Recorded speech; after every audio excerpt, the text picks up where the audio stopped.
Ayan, hello po sa ating lahat. Kamusta? Unang-una, happy birthday, baby Rabay.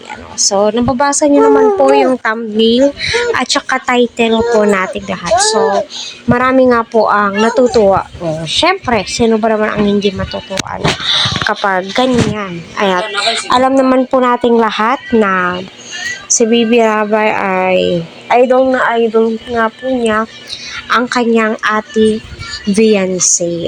Yung tipong kinikilig siya, nahihiya siya kapag andyan ang kanyang ate Viancy. So, sa murang edad ni Baby Rabay, alam din po niya kung sino yung taong magaan yung loob niya na.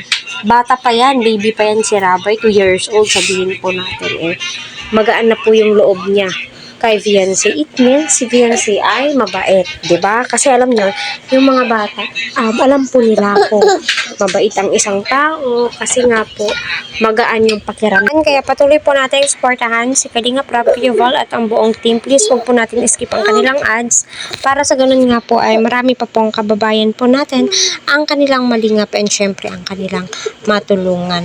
So, napakadali ng panahon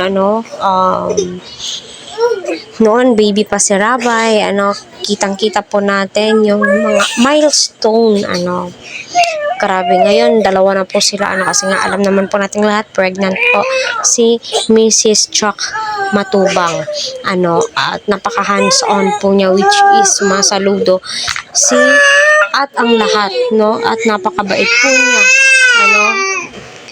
ngayon naman po, special guest, si Viancy. At alam niyo naman po, nalapitin lumalapit po talaga si Baby Rabay sa kanya, nagpapapansin, kinikilig, nagpapakute.